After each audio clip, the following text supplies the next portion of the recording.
Bonsoir ou bonjour à tous, selon la région du monde où vous vous trouvez.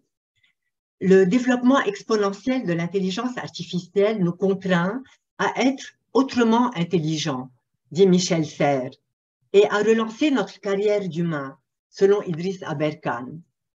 Il nous faudra bien identifier, développer et investir notre valeur ajoutée par rapport à cet outil fascinant, porteur de nouvelles opportunités et de nouveaux défis, pour faire alliance avec l'intelligence artificielle et augmenter la nôtre. Cette capacité incontournable porte un nom et un acronyme depuis peu. Quotient de complémentarité avec l'intelligence artificielle, QCIA. Laurent Alexandre le qualifie dans son dernier ouvrage La guerre des intelligences à l'heure de ChatGPT, paru au mois de mai, comme pouvant devenir, je cite, l'indicateur phare de l'employabilité. Il considère que l'avenir appartient à l'équipe humain-machine. Il nous faut donc se former et former à cette complémentarité et faire de l'intelligence un assistant cognitif. La mission de pédagogie universitaire de l'Université Saint-Joseph de Beyrouth propose une réflexion autour des opportunités et des défis de l'intelligence artificielle, entre autres ChatGPT, pour les pratiques pédagogiques dans le supérieur. Cette réflexion sera déclinée en deux temps. Le webinaire public de ce soir, intitulé Opportunités et défis pédagogiques dans l'enseignement supérieur avec ChatGPT, et un atelier de formation adressé aux enseignants et doctorants de l'USJ qui se tiendra le 26 juin autour de l'engagement des étudiants et l'évaluation des acquis dans l'enseignement supérieur avec ChatGPT. Cette initiative s'inscrit dans le cadre du mois de la sensibilisation à l'intelligence artificielle qu'organise notre université. Nous avons la chance immense d'avoir avec nous ce soir pour nous présenter les principaux usages et applications de ChatGPT dans l'enseignement et dans l'évaluation des acquis des étudiants au supérieur, le professeur Normand Roy, que je remercie profondément au nom de tous. Monsieur Roy est professeur au département de psychologie et d'andragogie de l'Université de Montréal. Il est membre de l'Observatoire sur l'intelligence artificielle, Axe Éducation, et de l'Observatoire sur le numérique en éducation. Il voue une grande passion à l'intégration des technologies dans l'éducation. En quête d'une meilleure compréhension de leur potentiel pédagogique, il se penche sur les conditions requises pour leur utilisation efficace, tout en étudiant les enjeux liés à la motivation, à l'engagement et à l'apprentissage des étudiants. Pour assurer une meilleure intégration du numérique dans l'éducation, le professeur Roy s'intéresse évidemment aux pratiques des enseignants. Comme le sont les personnes dotées d'une grande expertise, il est humble et généreux et a accepté sans hésiter notre invitation. Après son intervention, nous prendrons un moment pour échanger avec lui. Merci de nous communiquer vos questions ou commentaires dans la rubrique Q&A et transmettez-nous par chat vos problèmes techniques si vous en avez.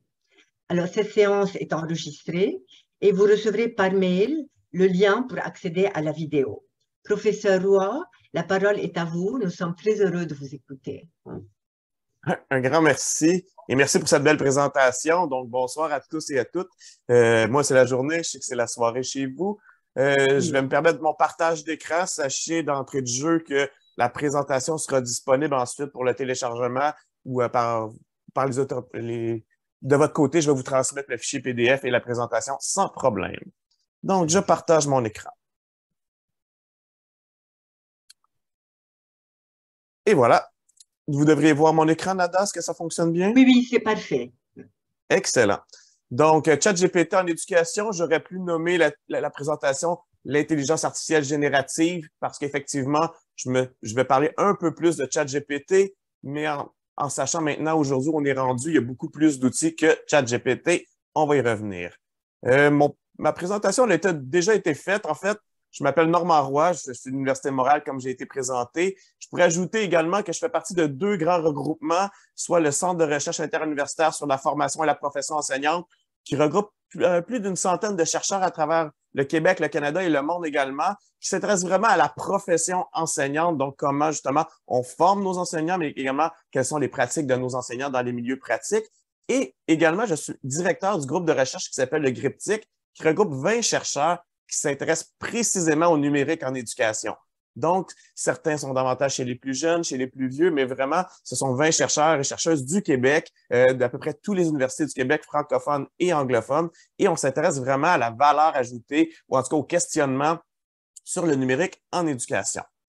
Plan de la présentation, c'est un plan assez conventionnel. Je vais quand même amorcer en parlant brièvement d'une description de ce qu'est l'IA générative pour être certain qu'on s'entende un peu sur le vocabulaire.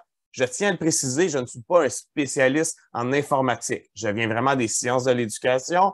Donc, ce que ça veut dire, c'est que je ne peux pas expliquer en profondeur ce qu'est, par exemple, l'apprentissage machine, mais je peux quand même comprendre le fonctionnement général de ces différents dispositifs.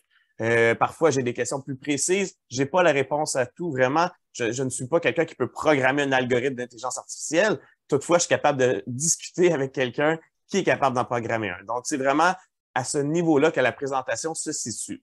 Donc, si vous ne connaissez pas qu'est-ce que c'est l'apprentissage machine, ce n'est pas grave. On devrait bien s'entendre puisque la présentation ne vise pas ce niveau de détail-là du tout. On va ensuite parler d'une série d'usages variés. J'ai beaucoup d'exemples, en fait, de comment j'ai mobilisé l'outil. Je vais quand même m'appuyer sur une certaine littérature scientifique. Bien évidemment, je prends pour acquis que je pars d'une prémisse que l'intelligence artificielle, du moins ChatGPT, est là, elle est présente, en fait. La boîte de Pandore, entre guillemets, ne se refermera pas. Donc, vraiment, je regarde vers l'avant et j'essaie de réfléchir à comment on pourrait l'intégrer. La semaine passée, j'ai rencontré une journaliste qui me demandait, mais êtes-vous pour ou contre l'intelligence artificielle en enseignement supérieur? Et j'étais ni pour ni contre. J'étais, il faut réfléchir, il faut prendre une posture critique, mais être pour ou contre quelque chose qui est là et qui est présent, ce serait l'équivalent de dire, est-ce que je suis pour ou contre Internet? Je pense que ça serait un peu difficile de se positionner aussi catégoriquement et l'intelligence artificielle va être là pour rester, qu'on le veuille ou non. Donc, en tant que pédagogue, on doit réfléchir justement aux implications. Donc, vous voyez mon plan sur les usages, les forces et les limites. Je vais en parler des limites et de la réflexion qu'on doit avoir et les implications pour l'enseignement supérieur. Allons-y d'entrée de jeu. Donc, IA générative ChatGPT, ce qu'il faut comprendre, en fait, l'outil, à la base, qu'est-ce que c'est? C'est un outil qu'on dit de traitement automatique des langues ou de Natural Language Processing, autant pour les questions que les réponses. L'intelligence artificielle, c'est pas nouveau, hein? Ça fait longtemps qu'on en entend parler. On avait déjà dans nos maisons, dans nos cellulaires, avec les appareils qui peuvent répondre avec les Siri ou avec Alexa, peu importe. Ce qu'il y a de nouveau, en fait, dans cet outil-là et pourquoi depuis novembre dernier, on n'entend parler que de ça, c'est vraiment ce concept-là de traitement automatique des langues ou Natural Language Processing qui nous permet de poser des questions très naturelles et de recevoir une réponse qui semble avoir été rédigée par un humain ou une humaine. Donc, c'est vraiment la nuance, en fait, qui est peut-être qui est arrivée en novembre dernier avec ChatGPT. C'est la première fois qu'on peut dire qu'un outil aussi rapidement est adopté par un aussi grand nombre de personnes. En fait, quand on regarde les articles, ChatGPT a été adapté plus rapidement que les réseaux sociaux comme TikTok, Facebook. Donc, c'est celui qui a eu la courbe d'adoption la plus rapide, c'est-à-dire le nombre d'utilisateurs après quelques semaines et a franchi le cap des millions très, très rapidement. Et sa force, c'est que c'est très simple à utiliser. Je lui pose peu importe la question, il me répond très facilement et dans un langage que je comprends. Peu importe la langue, il supporte jusqu'à 50 langues. Donc, il n'y a pas de problème de barrière de langue. Je peux poser en français, il va répondre en anglais. On peut se promener dans toutes les langues, en arabe également. Il n'y a aucun problème. C'est basé sur quoi? On va dire qu'il est basé sur l'apprentissage profond, sur des larges ensembles de données. J'y reviens dans la prochaine diapositive. Et sa force, c'est qu'il est capable de générer de nouvelles données similaires à celles d'un ensemble de données d'entraînement. Je vais expliquer c'est quoi les données d'entraînement. C'est très, très important pour comprendre toutes les limites et les forces qu'on va parler par la suite dans la présentation. Et je n'irai pas plus loin que ça. Je n'ai pas de schéma, chiffre, je n'ai pas d'équation, je n'ai pas d'algorithme ici. Là. Vraiment, l'IA générative permet de générer des nouvelles images, du nouveau texte à partir de choses qui s'inspirent de choses qu'il a vues. Quand je dis des choses qu'il a vues, c'est des textes en ligne ou des photos qu'il a vues en ligne ou des choses qu'il a vues en ligne. ChatGPT, plus précisément, je parle de ChatGPT, mais il en existe une variété d'outils. C'est une base de données qu'on dit fermée. Ça, c'est important à comprendre. Ce que ça veut dire, c'est que c'est fermé sur des données qui ont été utilisées avant 2021. Donc, tout ce qui est après 2021 n'est pas dans la base de données actuellement. C'est voué à changer, là. Ce qui est vrai aujourd'hui change très, très, très rapidement. Donc, ne pas s'arrêter à ça vraiment, c'est pas obligatoire. Donc, ChatGPT 4.0, c'est 170 000 milliards de paramètres. Donc, c'est le nombre de données qu'il a à traiter derrière sa base. Et important de se rappeler pour la suite des choses, ChatGPT ne cherche pas à répondre à votre question. Il cherche à donner une prédiction de mots. Donc, la réponse qu'il vous donne, c'est la réponse la plus probable et non pas la plus valable. Qu'est-ce que ça veut dire en d'autres mots? Quand j'écris à ChatGPT, il va regarder sur le plan statistique, littéralement, c'est quoi la séquence de mots probables pour répondre à votre question ou pour répondre à votre demande. Il ne cherche pas à se poser la question, est-ce que c'est la meilleure réponse possible? Est-ce que c'est la réponse la plus populaire sur Internet? Est-ce que c'est la réponse la mieux appuyée scientifiquement? Ce n'est pas du tout ce qu'il cherche à faire. Il cherche vraiment une réponse statistique, c'est-à-dire qu'il va regarder la séquence des mots. Et si la séquence des mots, c'est la voiture est bleue, c'est aussi probable que la réponse pourrait être la voiture est rouge, la voiture est verte. Donc, peu importe en fait la question que vous allez poser, la réponse qu'il vous donne n'est pas la meilleure réponse possible, c'est la réponse la plus probable. Et c'est important de rappeler ça quand vous allez voir la suite des choses. Je continue. Et c'est le seul bout que je vous dirais qui est peut-être plus conceptuel un peu, entre guillemets, là.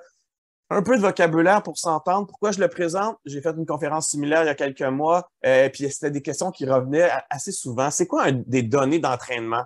Bien, les données d'entraînement, c'est tout ce qu'on va mettre dans la machine, ici dans l'intelligence artificielle, pour pouvoir construire les modèles statistiques que je vous ai parlé.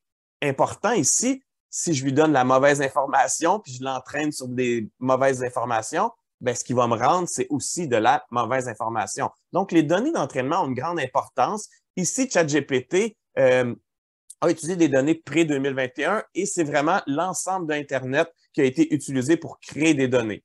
Il y a eu une certaine sélection, c'est très opaque, on ne sait pas vraiment ce qu'il y a exactement dans la base de données. Si vous allez lire un petit peu, vous allez voir que ça a été traité pendant des années et des années au Kenya précisément, en fait, pour constituer cette base de données d'entraînement-là.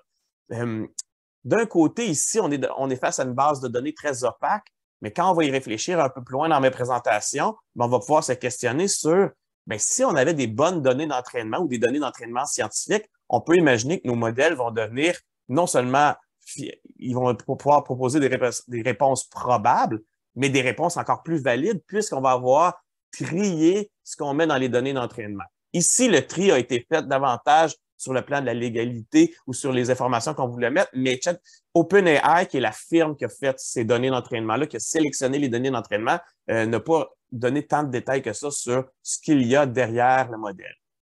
Paramètres, c'est la valeur numérique qui permet de déterminer les probabilités pour prédire le prochain mot.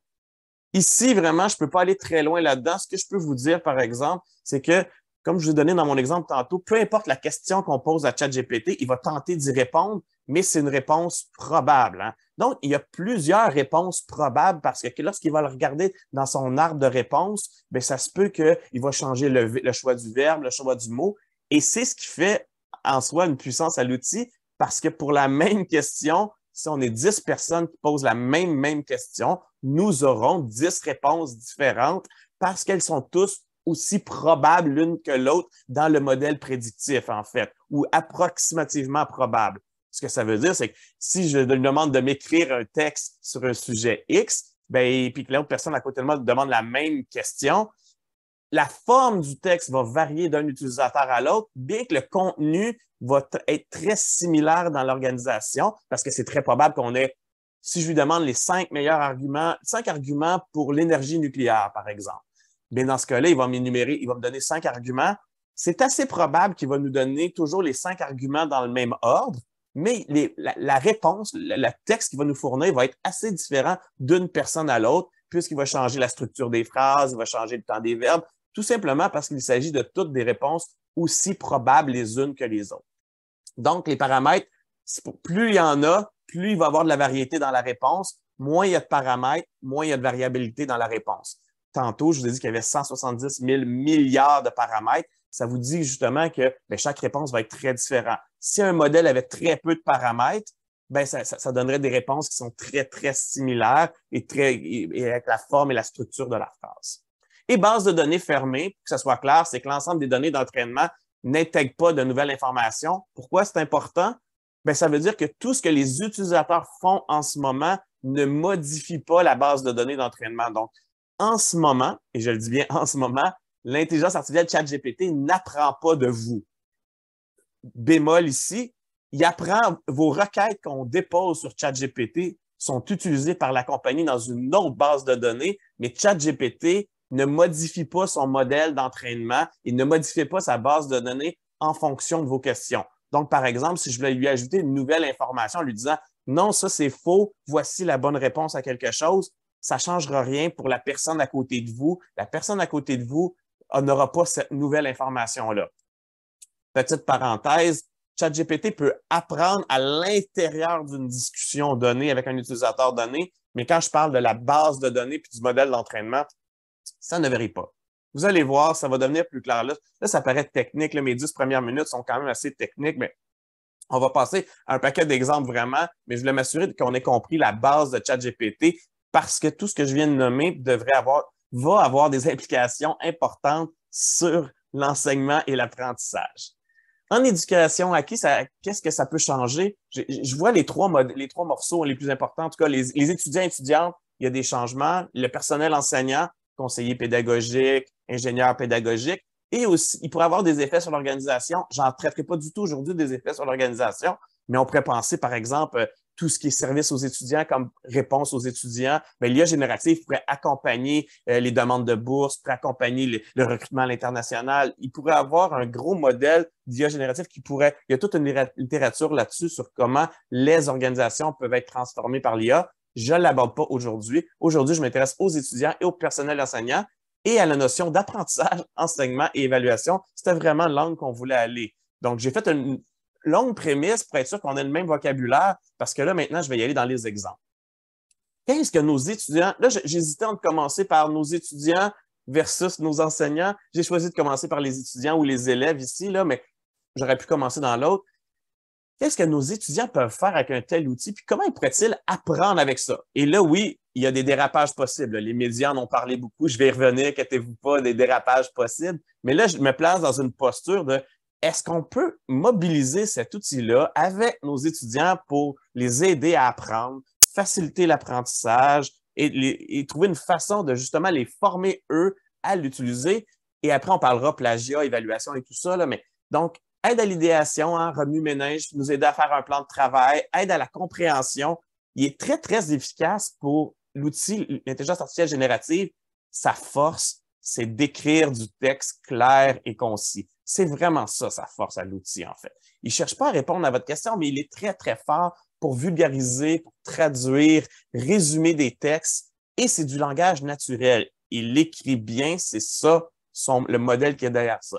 Donc, aide à la rédaction, j'ai mis révision et traduction d'un texte. Bien sûr, il pourrait écrire un texte complètement lui-même aussi. Je ne l'ai pas mis comme un usage possible parce que c'est un usage plutôt négatif. On ne veut pas que l'élève ou l'étudiant l'utilise pour écrire un texte complètement à sa place, mais l'outil pourrait l'aider. Allons-y avec des exemples. Regardez ici, j'ai 2 exemples. Je ne m'attendais pas longtemps parce que je suis parti des plus jeunes aux plus vieux, mais à gauche, par exemple, le premier exemple que j'ai posé à ChatGPT, je lui ai demandé, je suis un élève de 5e année du primaire puis je dois faire un projet en sciences et sur l'électricité. As-tu des idées à me proposer? Je vous ai dit, ChatGPT peut aider à l'idéation. Là, je pars d'un exemple chez les tout petits, mais je vais aller rapidement chez les plus vieux. Et vous voyez, il m'a proposé une série de 5 activités que je pourrais faire sur les circuits électriques, les conducteurs, les isolants, l'énergie solaire, les aimants à l'électricité et l'économie d'énergie pour un projet qui est ciblé pour un élève de 5e année du primaire. Donc, quand je parlais d'idéation ici, vraiment, les idées qu'il me propose sont tout à fait accessibles pour un 5e année. Et quand vous lisez le texte, c'est clair, cohérent, fonctionnel. À droite, maintenant, je suis allé un petit peu plus loin. J'ai posé la question. Je suis un élève de 2e secondaire, puis j'ai trouvé la définition suivante. En anglais, je la comprends pas, mais je pense que ça pourrait être bon pour mon travail. Puis cette définition-là, c'est une définition de l'intelligence artificielle. Et là, je lui ai demandé de m'expliquer ce qui est écrit là en d'autres mots. Et vous voyez, il m'a expliqué en 2 paragraphes. Bien sûr, je peux vous aider à comprendre cette définition. Il a tenté de m'expliquer la définition que je lui ai proposée en d'autres mots. Et là, il me propose 2 paragraphes qui fonctionnent relativement très bien. Sauf que c'était quand même peut-être encore trop complexe pour moi. Et j'ai demandé, peux-tu simplifier encore plus? Et vous voyez, il a simplifié encore plus en 2 phrases simples le premier paragraphe. On est parti d'un concept complexe qui m'a synthétisé puis qui m'a regroupé. Premier problème que vous devez voir, il n'y a pas d'appui, hein, il n'y a pas de référence, il n'y a pas de citation. On a simplement des belles phrases qu'on espère vraies, mais qui ne sont pas appuyées. Premier défi qu'on va rencontrer quand même assez rapidement avec ChatGPT, cette notion-là de c'est pas appuyé. Inquiétez-vous pas, il y a des solutions abondantes sur Internet, mais vous voyez ici que quand je vous ai entendu juste avant que ça peut aider à faire un remue-ménage, aide à la compréhension, on voit que ça, vraiment, il est capable de nous aider et on peut littéralement discuter avec lui et poser des questions de façon naturelle. Et c'est là que vraiment, en termes d'échange et de questions, je pourrais lui poser la question, « Ah, tu parles de telle chose dans ta réponse, c'est quoi ça, la reconnaissance vocale? » Et il va développer sur la reconnaissance vocale et on peut échanger dans une discussion. Et cette discussion-là, elle est justement en langage dit naturel. Un autre outil qui s'appelle Perplexité, je vous invite à aller le consulter si vous ne connaissez pas. Je partagerai tous les liens à la fin de la présentation, là. Mais Perplexité utilise la force de ChatGPT avec l'Internet et les données qui existent sur Internet en temps réel. Il combine les deux. C'est un peu, si on fusionnait Google avec ChatGPT, mais Perplexité fait les deux. Et pourquoi je vous le présente? On parle encore de potentiel d'apprentissage pour nos étudiants. Mais ici, Perplexité, je peux lui dire, va pas chercher n'importe où, cherche sur un site très précis. Par exemple, dans mon exemple que vous avez sous les yeux, c'est le site qui s'appelle OpenStack.org. C'est un site qui offre des ressources éducatives libres, des manuels scolaires qui ont été rédigés par des professeurs d'université, par des scientifiques, par des manuels en français, en anglais, dans toutes les langues. Et dans ce cas-là, regardez ma question, j'ai posé une question très précise. J'ai dit, marqué, à partir du livre Chemistry sur le site OpenStack.org, peux-tu m'expliquer ce que sont l'atome, un proton, un électron? Et là, vous voyez qu'il m'explique ce que sont l'atome, un proton, un électron, mais en plus, il met des références. Et là, ça devient vraiment intéressant en potentiel d'apprentissage. Pourquoi? Parce que tantôt, je vous ai dit, ChatGPT me donne pas de source. Il cherche dans une base de données qu'on connaît peu ou pas.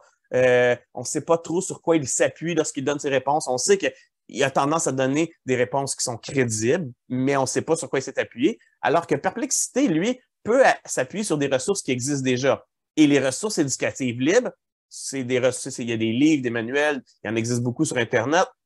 Là, on peut combiner la force d'une ressource fiable avec la force d'un outil comme ça ou la force de plusieurs ressources fiables. Là, je peux lui dire, cherche à partir du livre A, B et C et trouve-moi la réponse et il va pouvoir chercher dans ce qui a été numérisé comme ça. Donc, vraiment, cette notion-là, pour moi, est quand même intéressante de pouvoir utiliser des ressources en ligne combinées avec ChatGPT et de pouvoir échanger, discuter. C'est un peu une forme de tuteur personnalisé qui est capable d'appuyer ses réponses vraiment et de discuter là-dessus. Un autre exemple, il y a un outil qui s'appelle ChatPDF qui est similaire. Ce n'est pas ChatGPT. ChatPDF, ce qu'il fait, on trouve un manuel en ligne ou un PDF de toute forme, on l'envoie dedans et on peut poser n'importe quelle question à l'outil et l'outil va chercher dans le livre cette question-là, dans le PDF qu'on lui a envoyé. Là, vous allez me dire, oui, mais c'est comme l'outil recherché. Non, parce que là, ça mobilise quand même le concept de traitement naturel du langage. C'est-à-dire que c'est ChatGPT qui va créer la réponse et la question. Donc, regardez à gauche, je suis allé chercher un livre qui est gratuit, ouvert, rédigé par le MIT. J'ai fait exprès, je suis allé chercher un livre très avancé, donc Probabilistic Machine Learning par Murphy, qui vient du MIT. C'est un livre gratuit, ouvert, un livre universitaire de 400 quelques pages. Je l'ai envoyé dans la machine et là, automatiquement, vous voyez, il m'a proposé des questions, mais je peux poser n'importe quelle question et il va me répondre c'est quoi la différence entre l'apprentissage machine et les autres types d'apprentissage probabilistique. Honnêtement, je ne connais pas la réponse. C'est hors de mon domaine, là. Je ne vous le cacherai pas. Mais regardez, il nous fournit la réponse à l'écran, mais il nous fournit aussi la page. À la page 32, si je clique, il va me montrer où est-ce qu'il a tiré sa réponse qu'il a reformulée autrement. Et là, après ça, vous voyez, dans sa réponse, il me parlait, j'ai vu dans le livre qu'il y avait aussi des Gaussian shells, que je ne savais pas c'est quoi. Et on peut aussi poser des questions en français et en anglais, et ça fonctionne relativement bien. Mais je vous dirais que je l'ai testé en français, c'était pas au point quand je posais une question en français dans un livre en anglais, mais j'aurais pu passer à travers un autre outil, par exemple DeepL, pour écrire ma question en français, la traduire en anglais et ensuite l'envoyer dans l'outil. Lorsque j'ai posé des questions uniquement en français dans l'outil, j'ai pas trouvé que c'était pleinement satisfaisant. Mais ici, encore une fois, ce que je vais vous mettre en évidence, c'est comment un outil peut accompagner un élève ou un étudiant dans la lecture d'un manuel. Bien évidemment, on ne veut pas que ça remplace de pouvoir consulter le livre. On veut qu'il va devoir réinterpréter ça, réutiliser ça, mais ça peut quand même aider en quelqu'un qui aurait lu une première fois le livre et qui voudrait aller chercher de l'information dedans ou l'accompagner dans ses études. Bien là, on est comme sous forme d'un tuteur qui nous accompagne dans le manuel. Si l'objectif, c'est de répondre à la question du test de l'enseignant ou de l'examen, on passe à côté de la démarche qu'on pourrait vraiment faire pour apprendre avec l'outil. Je vais y revenir sur comment il faut repenser notre évaluation, mais ce type d'outil-là, que ce soit ChatPDF ici ou que ce soit Perplexity juste avant, bien, je trouve que ça peut quand même répondre à l'objectif qu'on a parlé juste avant d'accompagner un étudiant dans ses apprentissages vraiment puis de l'amener là-dedans. Dernier exemple que je veux vous montrer, et là, j'ai fait un petit peu de ChatGPT et le reste, je l'ai fait à la main. À gauche, vous avez ma requête que j'ai posée à ChatGPT et ça vient d'un collègue, en fait, là, qui travaille avec des jeunes. Ça s'appelle le collège ici, là, mais c'est les 16-18 ans, c'est le préuniversitaire. Là. Juste avant de rentrer à l'université, on a une filière scientifique, nous, au Québec, c'est avant de rentrer. Et la question était de voir, vaut-il mieux des protéines végétales ou des protéines animales pour les sportifs? Peux-tu aborder 5 éléments différents pour appuyer l'argumentaire? J'ai posé cette question à ChatGPT. ChatGPT m'a envoyé une série d'arguments possibles. La teneur en nutriments, la digestibilité, l'impact environnemental, la santé cardiovasculaire et la variété et la polyvalence. Ce que j'ai fait à partir de là, à partir de ces 5 arguments-là, ben, je suis allé voir dans la littérature scientifique. Je suis allé voir sur Google Scholar, je suis allé voir dans mes bases de données et je suis allé chercher des articles qui m'intéressent pour voir si c'est vrai, premièrement, et deuxièmement, d'aller me chercher une référence scientifique pour appuyer possiblement l'argument qui dit que les protéines animales sont généralement plus facilement digestibles que les protéines végétales. J'ai trouvé cette phrase-là très intéressante, l'argument 2. Bien, je suis allé voir dans la littérature scientifique. Et comme enseignant, en fait, je me dis, bien, l'outil existe, on ne peut pas l'éviter. Ce que je pourrais faire comme enseignant, c'est de demander aux étudiants de poser la question à ChatGPT, mais ensuite d'aller chercher les articles eux-mêmes, d'identifier les ressources, d'annoter les PDF, de travailler sur les ressources trouvées. Donc, vraiment, pour moi, la combinaison des deux, si de toute façon, je ne le nomme pas, les gens risquent de le faire de toute façon. Donc, je me dis, aussi bien d'en faire une démonstration explicite, de montrer un peu comment on peut le mobiliser, parce qu'à gauche, là, les arguments qu'il m'a donnés, s'ils ne sont pas appuyés, s'ils sont pas, puis sont peut-être, et là, vous allez voir qu'ils ne sont pas toujours vrais, il peut parfois y avoir ce qu'on va appeler des hallucinations à travers ChatGPT. Mais ici, vraiment, les arguments qu'il nous a donnés, quand je vais voir la littérature, j'étais capable de trouver des textes qui appuyaient les arguments qui étaient là. Si je continue, même démarche scientifique ici, je suis allé poser la même question dans Perplexité. Et là, vous voyez, il m'a donné, et j'ai vraiment posé la question en Perplexité à partir de sources scientifiques. Et vous voyez que lui, il m'a nommé les arguments composition d'acides aminés, digestibilité, impact environnemental, teneur en graisse et en fibres, biodisponibilité, mais il m'a nommé 5 références, parfois scientifiques. Là. CNRS, HAL, c'est une revue scientifique, Interbev, c'est une revue scientifique, Fitness Heroes, on s'entend que ce n'est pas une revue scientifique, mais si on allait voir la référence, on peut voir que dans la référence, il cite un auteur qu'on peut aller voir. Et là, je vous entends déjà ou je vous vois déjà vous dire « Ah, mais là, ça fait une partie du travail que je leur ai demandé. Comment moi, comme enseignant, je peux évaluer s'ils ont compris, s'ils sont allés lire, quelles sont les compétences qu'ils ont acquises, qu'est-ce qu'ils sont allés chercher comme information? » Bien, je vous ai mis des exemples à droite de, en tout cas, comment j'ai proposé à mon collègue d'aller faire ça maintenant et c'est ce qu'il va commencer à mettre en place à partir de l'année prochaine. Mais Premièrement, on peut demander aux étudiants et étudiantes d'identifier les résultats clés dans la littérature scientifique, d'aller chercher un article, de faire un tableau puis me mettre les résultats clés. Donc, première étape où on va leur demander une forme de digestion, en tout cas une forme de relecture de l'article scientifique. On pourrait exiger un PDF annoté. Ça, l'intelligence artificielle ne le fait pas encore aujourd'hui. Je dis pas qu'elle ne le fera pas un jour, je dis qu'elle ne le fait pas aujourd'hui. Donc, on pourrait demander un PDF annoté. Ce qu'elle ne fait pas non plus, hein, c'est faire une synthèse visuelle, une affiche scientifique. Mon collègue enseigne en sciences. Je lui ai dit, ben, à place de demander un texte de 1000 mots ou de 500 mots, c'est sûr que ChatGPT excelle dans l'écriture des textes de 500 mots, de 750 mots, de 1000 mots, mais faire une affiche visuelle, une synthèse visuelle, répondait bien à son problème à lui. Et là, je vais être clair que lui, son défi, c'était qu'il voulait que ses étudiants et étudiantes soient capables d'aller lire de la littérature scientifique, se l'approprier et la réutiliser. Et donc, ça, je trouvais ça intéressant. Proposer une balado-diffusion, un podcast, donc amener les jeunes à parler de ce qu'ils ont lu. Ça aussi, l'IA ne peut pas le faire, puis ne pourra pas vraiment remplacer directement leur voix. Exiger des citations et des liens entre les écrits. Autant l'intelligence artificielle est bonne pour résumer comme ça qu'elle fait peu de liens entre les auteurs. En ce moment, elle a de la difficulté à faire ça. Donc, vraiment, de repenser l'évaluation en laissant des traces autrement, c'est une bonne piste pour le travail ici qui était de faire une réflexion scientifique sur un problème qui était observé par les étudiants. Mais pour les étudiants, il y a quand même une façon de l'intégrer dans la séquence d'apprentissage. On continue. Ici, dernier exemple que je voulais vous montrer, et j'ai pris un exemple de moi-même il y a une vingtaine d'années. J'ai pris un texte que j'ai cherché dans mon ordinateur. Je suis allé chercher un texte que j'avais écrit 100% original avec il y a une vingtaine d'années lorsque je commençais à écrire sur le plan scientifique, sur la motivation scolaire. Pas besoin de lire tout ce qui est à l'écran. Ce n'est pas ça l'intention du tout. Je sais qu'il y en a qui sont sur mobile. Ce que je voulais vous mettre en évidence, on peut prendre un texte et l'envoyer dans ChatGPT et nous demander de le réviser. Et ChatGPT va nous le réécrire en améliorant les tournures de phrases. Vous allez me dire, ouais, mais c'est pas tricher un peu ça parce que là, il réécrit.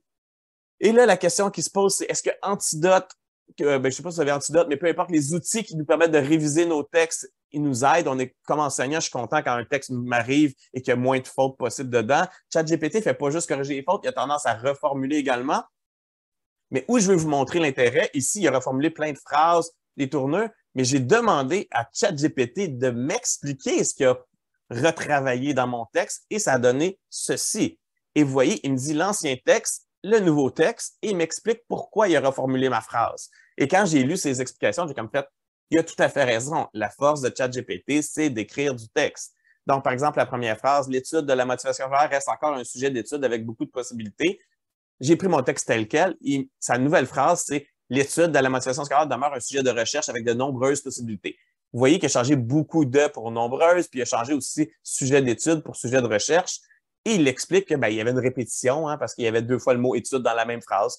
Maintenant, je le vois vraiment clairement. J'ai comme fait, c'est vrai que j'avais répété 2 fois le même mot.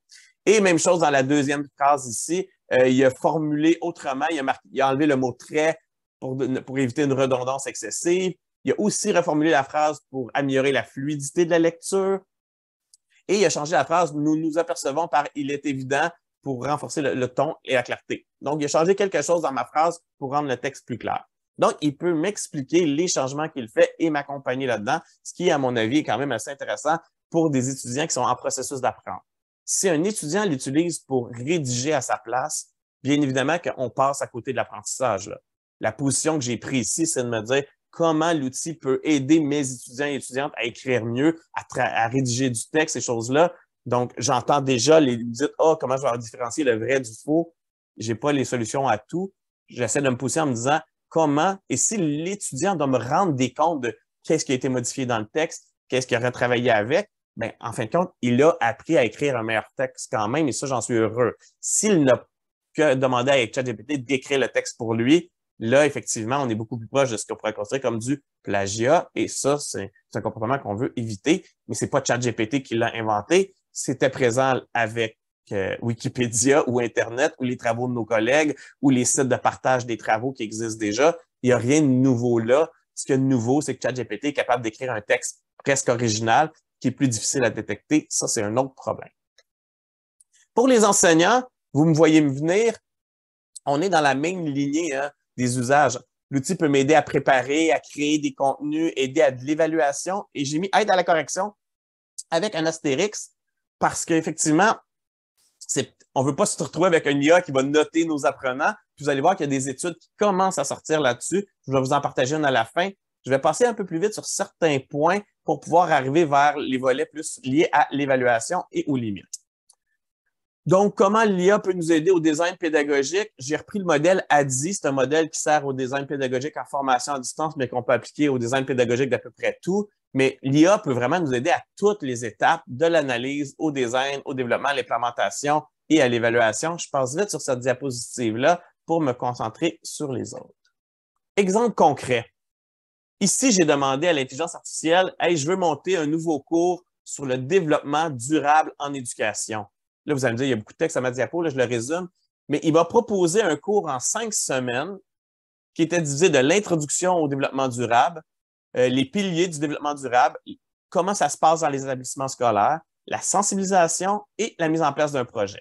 J'ai même demandé à l'intelligence artificielle, « Hey, as-tu des idées d'activités avec des humains? » J'ai carrément demandé ça pour faire travailler ce cours-là. Et il m'a proposé une variété d'activités. Et là, je suis dans l'aide à l'idéation. Hein. Je n'ai pas dit que je prends ça tel quel, mais ça m'a donné des idées quand même intéressantes sur, il me propose de mettre un débat en place, réaliser une étude de cas, élaborer un plan d'action sur le développement durable, visiter une infrastructure, créer des contenus médiatiques. Donc, vous voyez qu'il m'a proposé un plan de cours que je modifierais, je ne le garderai pas tel quel, mais il peut me donner des idées et il peut m'aider aussi comme accompagnateur. Je l'utilise un peu comme un genre de remue-ménage, un brainstorm que je fais avec, et ensuite de ça, on peut remanier tout ça. Et ça, vraiment, quand tantôt je parlais de formation continue, on pourrait imaginer, par exemple, dans un avenir assez rapproché, qu'une intelligence artificielle pourrait m'aider à fusionner plusieurs contenus de formation continue qui sont déjà disponibles dans mon organisation, des contenus qui viennent du programme de sciences et technologies, des contenus qui viennent d'un programme d'éducation et des contenus qui viennent d'environnement et société. Tout ça pour bâtir des nouveaux contenus. Et là, encore une fois, il y a des enjeux, hein, droit d'auteur, la place de l'humain là-dedans. Je vous l'ai dit tantôt, ça ne remplace pas l'humain et j'ai bien aimé d'entrée de jeu comment ça a été apporté l'intelligence artificielle. J'aime bien parler d'intelligence augmentée plutôt que d'intelligence artificielle. L'IA générative a le potentiel d'augmenter notre travail. En fait, je ne pense pas qu'il peut le faire à notre place. Il fait beaucoup d'erreurs, il fait des raccourcis, mais il peut vraiment nous aider. Je le dis à la blague, là, mais l'IA générative du ChatGPT est le miroir de l'utilisateur. Si on ne se pose pas de questions puis on le prend tel quel, il va juste refléter notre compétence ou notre incompétence à comprendre le sujet. Puisqu'il est très, très, très convaincant, ChatGPT, il faut nous-mêmes avoir une certaine expertise ou remettre en question tout ça. Donc, ici, je vais juste vous montrer que quand j'ai parlé tantôt des données d'entraînement qui sont la base fermée de ChatGPT, si on imagine utiliser d'autres ressources, des vidéos, des notes de cours, des documents qui ont été partagés sur des sites de cours, on pourrait créer un corpus complètement original, valable, fiable, à partir de cette IA générative-là, parce que c'est nous qui va modéliser, mais avec beaucoup d'intervention de l'humain. Moi, je vois l'humain avant, il faut que l'humain produise les contenus, il faut que les modèles, les modules, donc ça ne remplace pas l'humain et ça modifie nos tâches, j'en suis convaincu, mais est-ce que ça va remplacer les compétences qu'on doit développer ou les compétences qu'on doit avoir? Pas du tout, je ne suis pas inquiet pour tous nos emplois. C'est vraiment important que l'humain reste à travers ça, mais en même temps, ça peut augmenter les façons qu'on peut faire. Un autre exemple, bref, en fait, sur la chimie organique, j'ai une formation de biochimiste initialement. Donc, j'ai posé la question, peux-tu me proposer des exercices en chimie organique qui seraient en première année de licence, l'équivalent de 2. Il m'a proposé 5 exercices. Je ne sais pas pour vous, mais là, je remonte assez loin dans le temps, mais rédiger des nouveaux exercices, faire différentes questions d'examen, de tests de pratique, ça demande du temps. Avec ChatGPT, on peut très bien lui demander de me produire 50 questions différentes et je vais avoir 50 variations d'activités. Il faut que je les vérifie. Il faut quand même que je m'assure que la question répond à mes besoins pédagogiques. Mais plus ma question va être précise et ma demande va être précise, plus ça va être efficace. Donc, il y a quand même ici un beau potentiel de travailler. Et à droite, c'est moi qui ai fait ça. Là, ça aurait été ma réponse. Donc, je suis allé chercher un outil pour dessiner les molécules. À droite, c'est pas ChatGPT du tout. Je vais juste vous montrer que Bien, si je pose la question à ChatGPT, donnez le mécanisme réactionnel complet pour la substitution nucléophile biomoléculaire entre le bromométhane et l'hydroxyle pour former du méthanol. Désolé s'il y en a qui ne sont pas en chimie. J'imagine qu'il y a très peu de personnes en chimie. Ben, ici, je suis allé chercher un outil en ligne pour dessiner des molécules et l'illustrer, la molécule, la réaction, le fait que ça va créer une inversion du tétraèdre. Donc, il va y avoir une molécule de transition et hop, le bromure va s'en aller et il va se libérer et il va avoir une nouvelle liaison qui va se créer avec une inversion du tétraèdre. Mais ça, là, la question a été posée comme enseignant. L'étudiant va peut-être arriver à trouver la réponse. La réponse, elle existe en ligne et même si je prends la même question et je la pose à ChatGPT, il va me la donner la réponse en texte. Puis je suis capable de copier-coller la réponse et de la donner à mon enseignant, mais il n'est pas capable de me le dessiner puis de me l'illustrer puis de me le montrer. Et vous voyez que moi, j'ai dû, même si j'avais la réponse devant moi, j'ai demandé à ChatGPT d'y répondre. Je l'ai appris quand même et je suis allé le dessiner, je l'ai illustré. Et maintenant, je m'en rappelle que, ben oui, il y avait une forme de tétraèdre. Les 3 hydrogènes qui étaient d'un côté se sont retrouvés de l'autre côté avec ma dernière figure en bas. Ici, j'ai illustré. Donc, la demande où je veux en venir ici, c'est que si vous posez cette question-là à un apprenant puis que vous ne demandez pas de laisser des traces, vous allez avoir une réponse préfaite parce que ChatGPT est capable de répondre à la même question si je lui pose. Mais si vous lui demandez de le représenter visuellement ou de laisser des traces de sa démarche, ben là, l'apprentissage peut vraiment se faire puis on peut se retrouver avec quelque chose.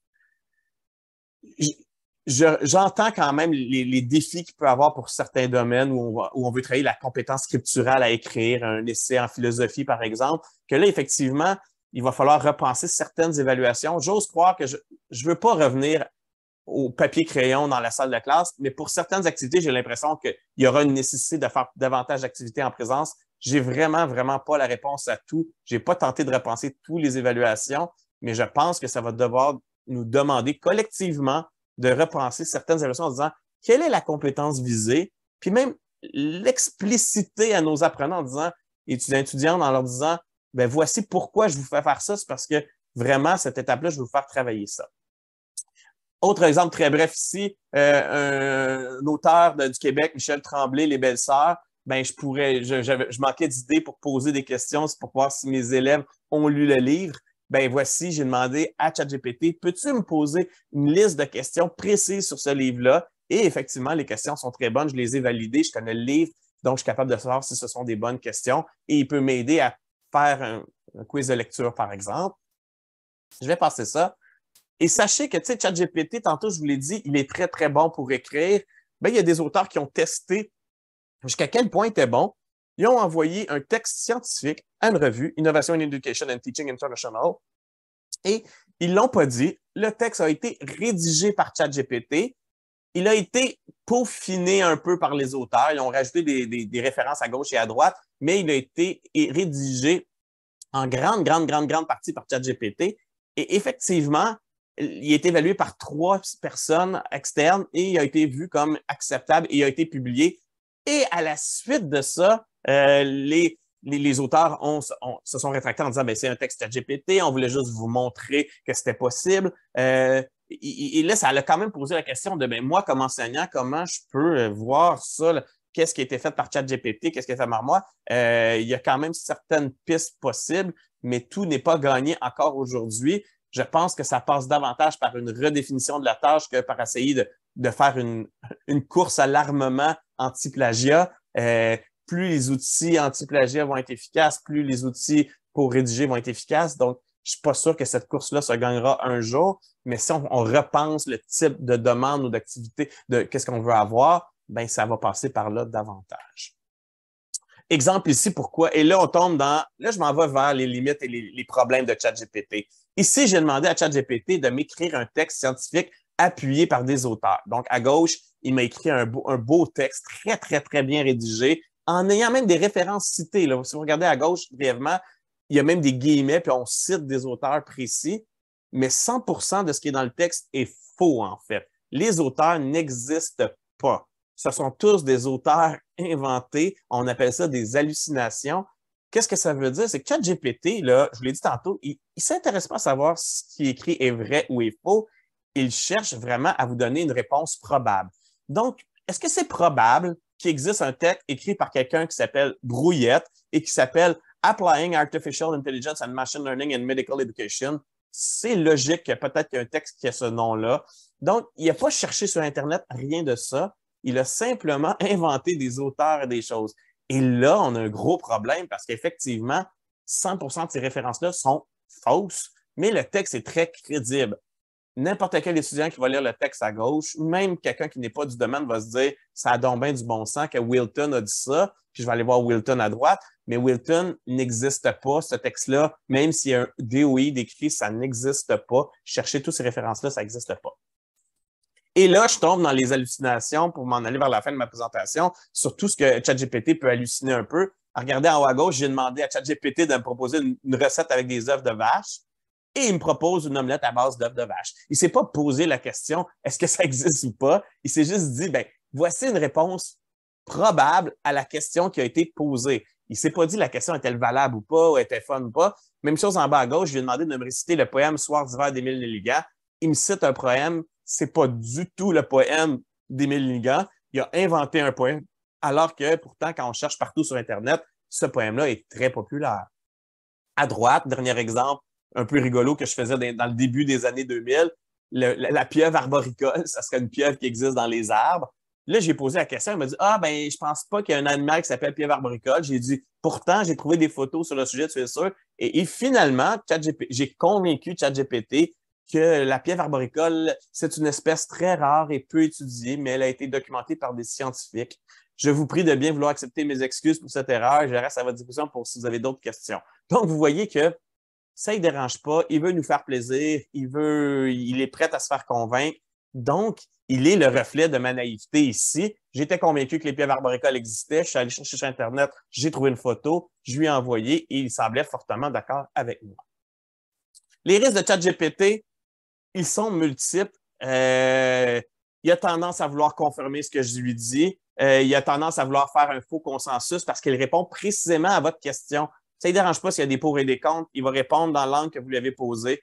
La vie privée, droit d'auteur, ça ne dérange pas vraiment. Tout ce qu'il a mis dans sa base de données, il y a des données qui ne respectent pas du tout le droit d'auteur. On n'a pas de contrôle sur sa base de données. Et croissance exponentielle des contenus, vous comprenez que ChatGPT génère du texte qu'on va remettre sur Internet et tout ce texte-là qu'on génère à l'heure actuelle va devenir la prochaine base de données d'entraînement. Et là, je ne sais pas si vous me voyez venir avec le problème que ça peut causer sur les fausses informations, les fausses nouvelles. Plus du contenu va être présent sur le web, plus il va devenir des données d'entraînement et plus ils vont devenir dans la structure de probabilité des réponses.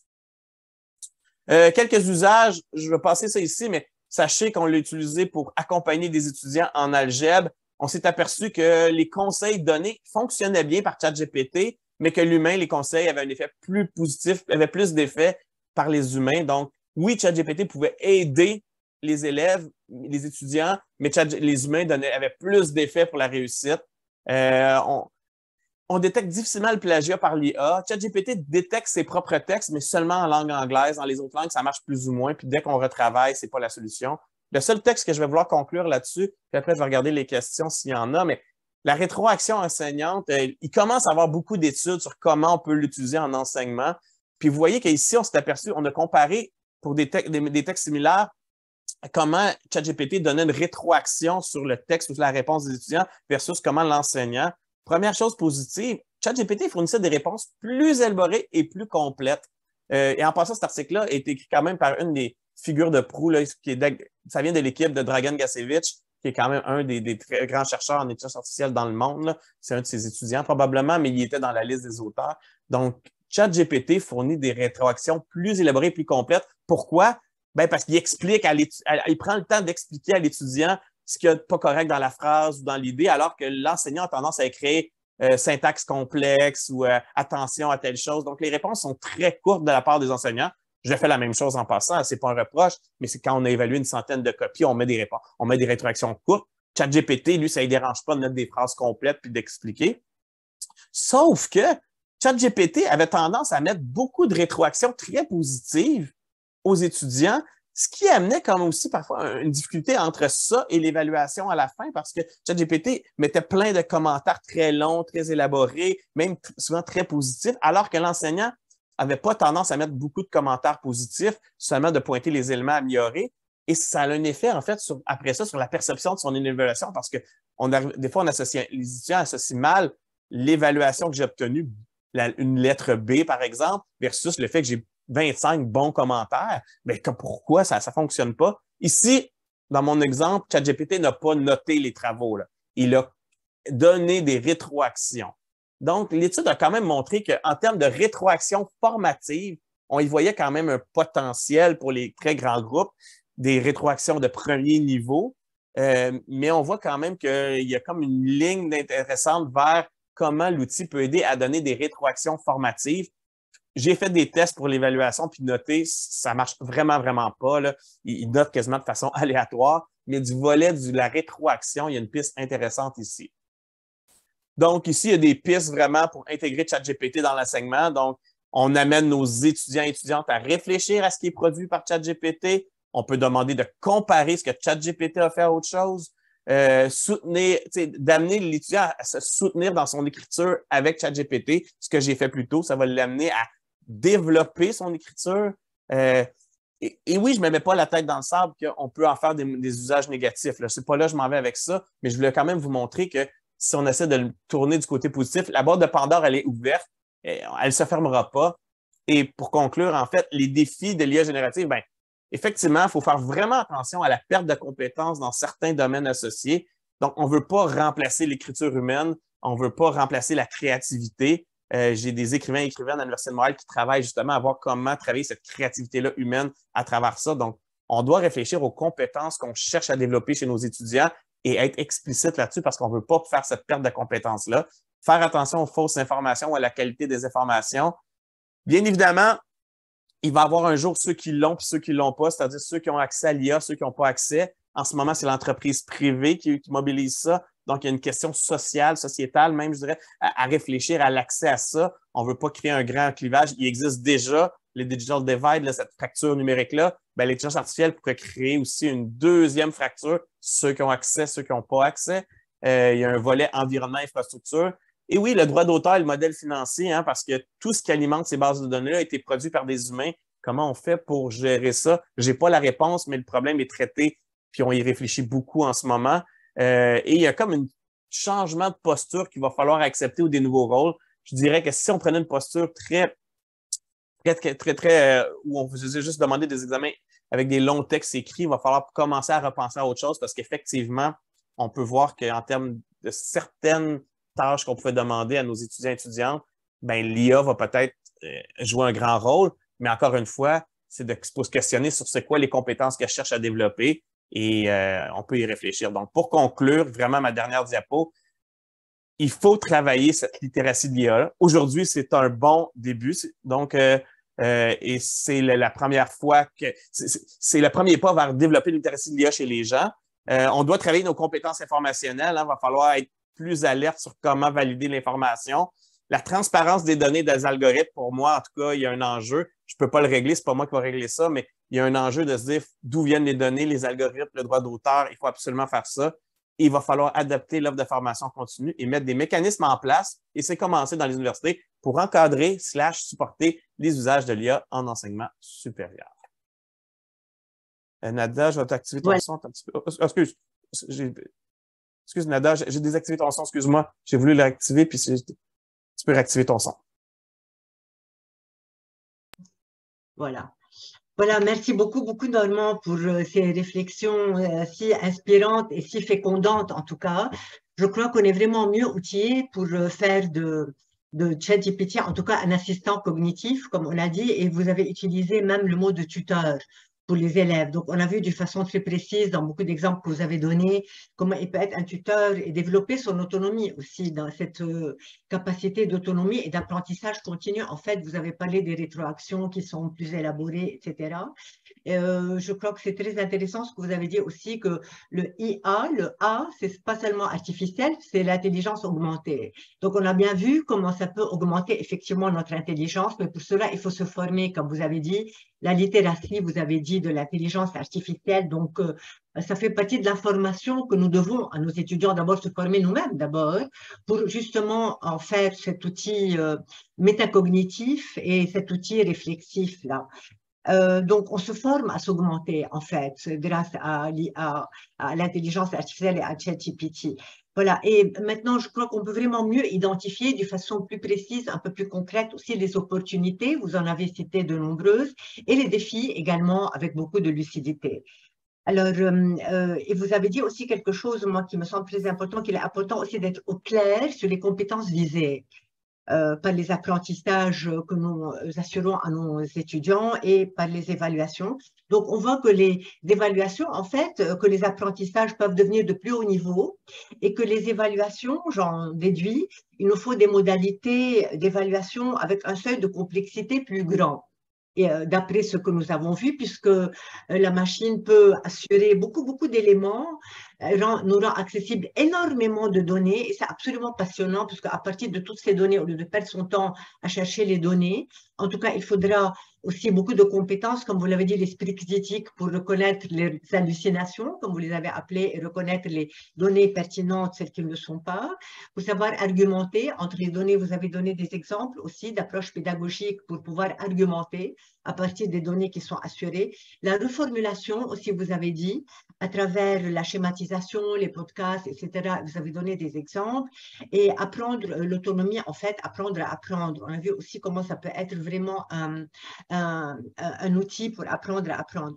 Alors, voilà, il y a quelques questions dans le… Ben, ouais, je peux les prendre. J'en ai lu deux, trois. Je Oui, peux peut-être en prendre oui, un ou deux si ça ne d'accord, te vous dérange pas. choisissez ce que vous voulez. Oui, absolument. Ah, ben, je vais répondre les deux de Patricia, Oui, en fait, qui pose les outils qui détectent le plagiat, en fait, à l'heure actuelle, ils sont coup-ci, coup-ça.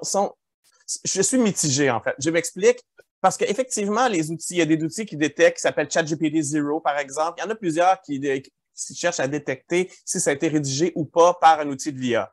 Mais premièrement, un des défis, c'est qu'il fonctionne moyennement bien en anglais, mais dans les autres langues, il n'y arrive jamais. Pour l'avoir testé en langue française, je prends un texte que je génère intégralement, je le mets dans l'outil, il le détecte pratiquement jamais en langue française, où il passe souvent à côté. Premier problème, quand c'est la langue, il n'est pas très efficace. Et deuxièmement, dès qu'on retravaille un peu le texte, c'est-à-dire qu'on le passe à travers plus d'un outil. Par exemple, il y a des outils qui servent, vous en ai nommé plein, là, mais il y a Quillbot, il y en a plusieurs outils. On peut prendre un texte que j'ai rédigé avec ChatGPT, je le fais réviser par un autre outil, je le lance dans un autre outil et je le ramène et il va être indétectable. Donc, cette course à l'armement-là du meilleur outil détectable de l'IA, je pense que c'est pas nécessairement la meilleure solution parce que nécessairement, plus l'IA va détecter, plus l'outil, les gens vont trouver des solutions pour remédier à ça et on va toujours avoir cherché la meilleure solution technologique. Vous l'avez nommé, je pense qu'elle passe davantage du côté pédagogique que technologique, mais il y en existe des outils. Et Patricia soulève un point important après ça sur ce qu'on partage avec ChatGPT. Parce qu'effectivement, si je prends le travail d'un étudiant, je le copie et je l'envoie dans un détecteur d'IA, par exemple, GPT-0. Bien là, je prends la propriété de l'étudiant, j'alimente une base de données qui va servir à un outil, qui va détecter. Donc là, il y a aussi une remise en question de qu'est-ce que je partage comme information à ChatGPT. Est-ce que je lui partage des données personnelles? Je dois faire attention. Fait qu'effectivement, doit-on s'abstenir de partager de l'information délicate? Je répondrais que oui, parce qu'en ce moment, lorsqu'on signe le contrat d'utilisation de ChatGPT, c'est clairement indiqué que la base de données n'est pas modifiée, mais tout ce qu'on envoie comme questions et requêtes à ChatGPT, c'est enregistré dans une base de données en ce moment. Donc, ces données-là servent à améliorer le système. C'est ce qui est écrit en fait. Donc, on vient alimenter quand même cette machine-là en posant des questions. Et si je rajoute des informations personnelles dans la base de données, il y a un certain risque à ça. Rita posait la question sur l'outil DALL-E pour la génération d'images. Je n'ai pas trouvé d'outil qui peut générer des schémas ou des figures scientifiques. Je n'ai pas trouvé d'outil qui faisait ça efficacement. Les outils génèrent des photos, des images, des dessins. C'est incroyable en termes de qualité pour générer DALL-E puis Midjourney. Ce sont les deux outils les plus utilisés dans le monde. Midjourney tous mes images qui ont été générées dans ma présentation ont été générées par Midjourney. C'est un outil incroyable, mais je n'ai pas arrivé à faire générer des mots dans une image. Les outils, à l'heure actuelle, sont très mauvais pour mettre des mots dans les images. Ce que je veux dire, par exemple, si je veux dire, génère une affiche avec comme sujet les compétences technologiques, mettre du texte là-dedans, les outils sont incapables de générer des mots dans l'image à l'heure actuelle. Ils sont excellents pour générer des images, des figures, des dessins à main levée, des croquis, des images d'histoire, des fausses images comme la photo du pape qui a circulé, mais ils ne génèrent pas du texte et de l'image ensemble à l'heure actuelle. Donc, je ne suis pas inquiète pour ça. Ouais. Donc, j'ai répondu à plusieurs des questions, en fait. Là, ouais. Oui, voilà. Alors, dommage, il est l'heure de se séparer, je crois. Je pense que tout le monde a bien bénéficié. Vous avez dû voir dans les chats, en tout cas, les remerciements et l'intérêt que tout le monde a trouvé à cette conférence que certains ont qualifiée d'inspirante. J'aimerais ajouter de fécondante aussi, parce qu'elle va nous donner des idées pour aller plus loin. On sort avec de nouvelles questions et moi, je pense que c'est intéressant quand on sort d'une rencontre avec de nouvelles questions auxquelles peut-être l'avenir répondra ou bien notre propre cerveau répondra. Voilà, alors au nom de tous les participants, je vous remercie énormément, Normand, pour votre grande générosité, pour votre expertise, pour la clarté de vos propos, pour tout ce que vous avez partagé avec nous. Je remercie aussi énormément les participants pour leur confiance et d'avoir été là. Voilà, alors dommage, c'est seulement pour les enseignants de l'USJ qu'il y aura l'atelier de lundi. C'est un atelier plus que de formation, donc qui exige un groupe plus restreint. Voilà, donc certainement que cet atelier fera écho aussi à la conférence d'aujourd'hui. Et voilà, alors je vous remercie infiniment pour votre présence à tous et en votre nom, je remercie le professeur Normand Roy de nouveau. Je voudrais aussi remercier énormément Madame Leila Tralaini, qui est chef de projet à l'unité d'assurance qualité à la mission de pédagogie universitaire. Je voudrais aussi remercier Monsieur Elie Traboulsi et Monsieur Tony Chadam pour leur présence et les IT qui nous ont rassurés et assuré les meilleures conditions techniques pour ce webinaire. Merci à tous et à bientôt. Merci beaucoup à tous. Et comme je l'ai dit, cette séance est enregistrée et vous aurez le lien par mail. Voilà.